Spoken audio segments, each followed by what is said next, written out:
Okay, all the candidates' performance was reviewed this afternoon and it was decided that you would be removed from the course.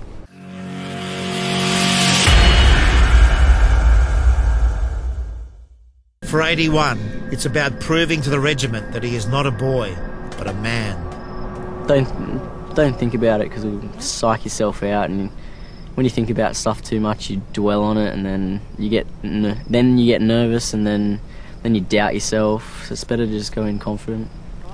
I reckon I've got it. Do wear your water, mate. You drink it all and A friend told me actually, like, I don't know if it's true, but I want to believe it. It's like, when you think you can't go more, that's your body using 30% of what it's capable of. That's pretty accurate. So, I want to believe it. I don't know if it's true, but I tell myself that. For 42, it's about proving he's not too old to do the job. I'll just keep saying to myself, come on, keep going, keep driving. Yeah, I don't want to have to leave here early and make excuses for why I didn't finish or anything like that. And yeah, I mean, you just got to, I want to be there at the end, that's it, I really want to be there at the end, so the only way to do that. I'm surprised 42's even here, to be honest with you. Just keep going, put one foot in front of the other, whatever happens, whatever they throw at us, whatever I screw up, it doesn't matter, you just keep going. And that's my strategy, As you cross over the finish line, ensure you listen out for your time and then go and get it recorded. Ready? Go.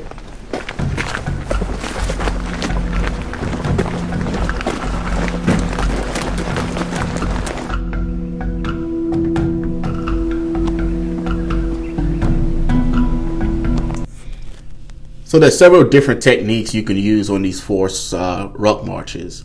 What I typically do is, I'll just jog. It's very hard to just pace it out and just kind of step it out. So I always just have a combination of just jogging and just walking, right? So I'll sprint the downhills. I'll step into the inclines, like when I'm climbing. And if once I get to like a spot where I'm just zoning out, like I'll just jog until I'm where I need to be. There's several different techniques that you can use, but just trying to step it out is generally not a good way to get your best time when it comes to these events.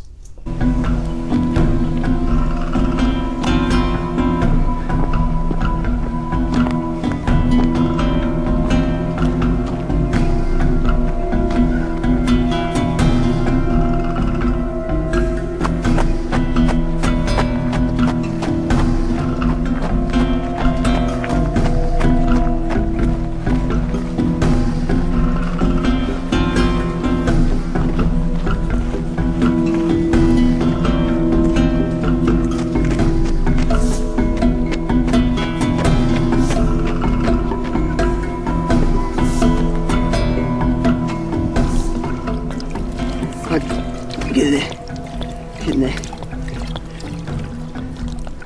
Just fucking keep going as fast as I can, man. That's all I can fucking do. That's it.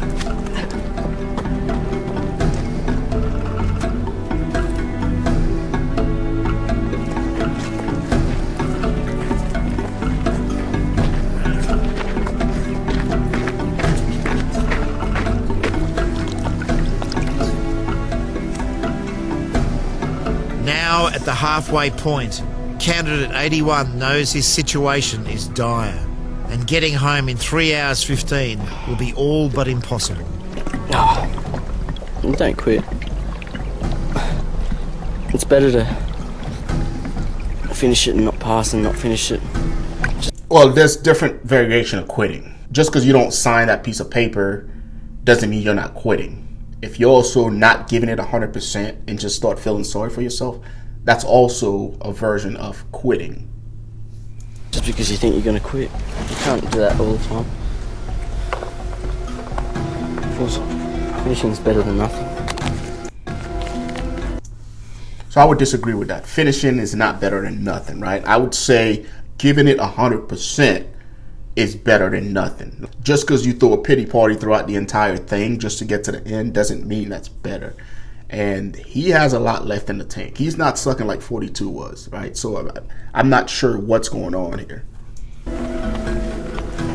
I'm inside the halfway time, but got to be fucking the second half that's the big bit, you know.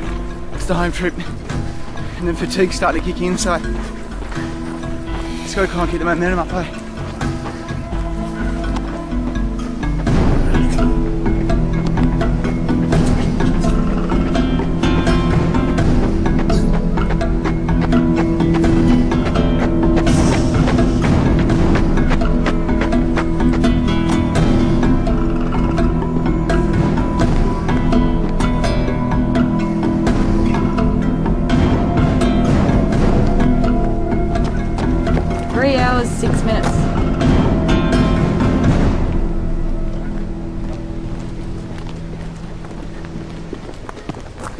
Good, man, it's really good. It's really important. Bit the difference between me going home early and being allowed to stay at the inn, you know, so yeah, it's been the most important thing so far.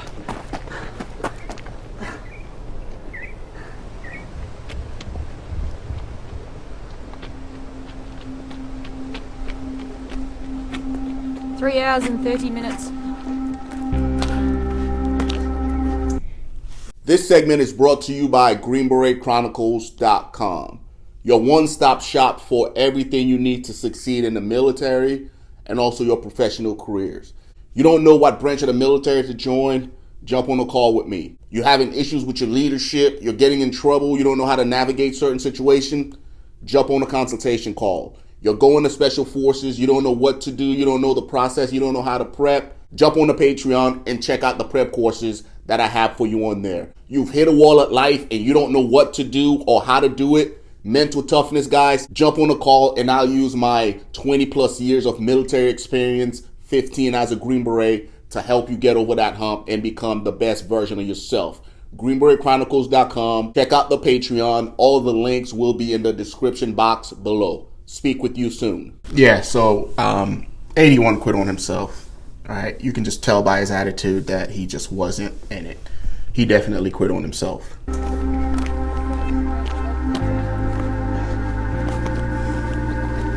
Having failed the march twice, it is all over for 81. Pack up all your gear. I should be out of here today. Alright. So I'll come down and pick you up.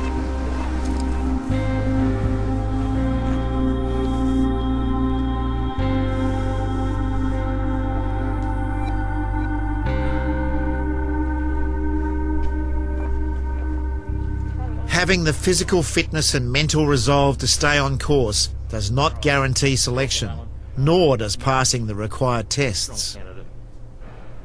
Every result, every behavioural trait and foible is observed, recorded and entered into a database. Now the senior directing staff scrutinise the remaining candidates one more time, looking for any sign they are not right for the regiment. 42, obviously passed his 20 clicker. Why did he go from 358 to 306 on his 20 clicker? He's definitely inconsistent. Very intense character, which is what.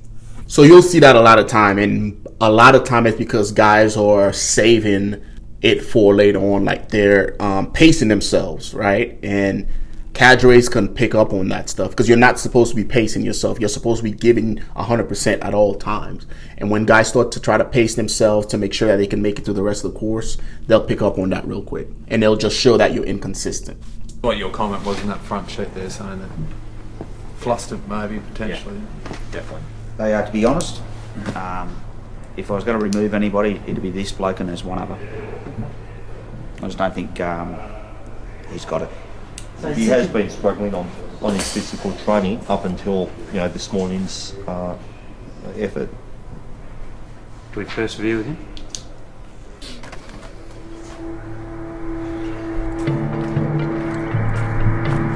It is the end of phase 1 of the selection course. The surviving candidates are assembled outside the embassy, where for some, it is Judgment Day. Okay, I want the following people to leave their gear where it is and move over to my left-hand side. Candidates 5, 6, 6, 4, 9, 9, 101, 116, 130. Okay, those 6 members, move now.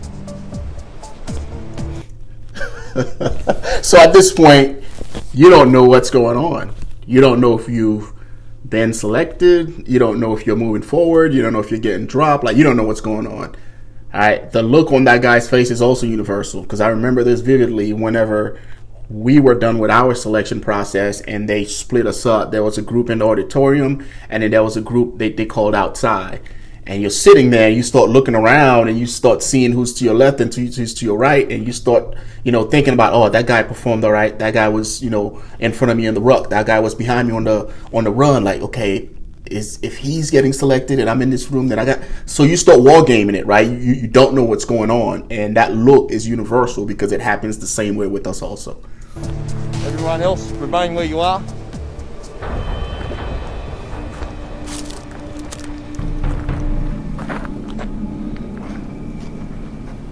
Okay, all the candidates' performance was reviewed this afternoon, and it was decided that you would be removed from the course. I'll leave it at that, but the SI will speak to you all in more detail, collect your e-bags from inside, consolidate your gear, and we'll have a vehicle here in about 2 minutes. Any questions? Okay, all the best from here with your future careers, fellas. Man, I kind of feel sorry for 130, right? I thought he had it, but apparently not. After 10 days of pushing their minds and bodies to the limit in the quest to just be considered for the SAS, these 6 men have been pulled from the course. For them, the dream is over.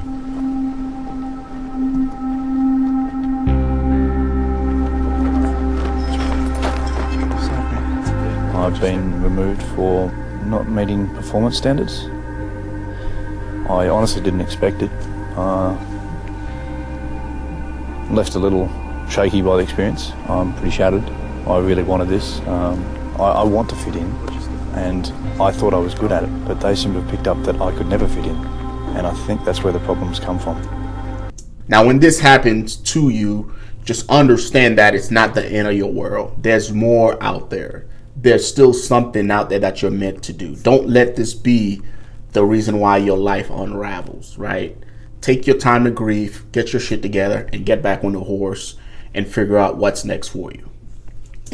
Even just this brief period that I've been with these men, the pain you share really grants you something. This grants you that brotherhood. I'm not just talking about what's established already. To understand it, you have to share it. You will become a part of it. You can't help it. And you'll go home. You won't be able to explain this to anyone else. You can't. Only the people you've shared it with will understand truly what you've been through. It's a remarkable achievement to survive in it. And I wish these men so well. Service in the Special Air Service Regiment is not for everyone. Whilst people may have lofty dreams and ideals of serving in the unit, they'll quickly be found out those first 10 days.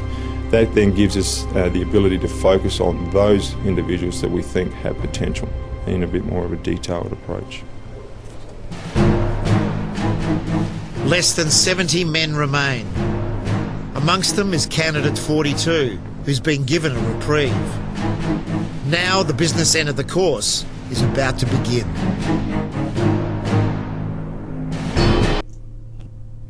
Share your feedback in the comment section below, guys. Until next time, take care of yourselves.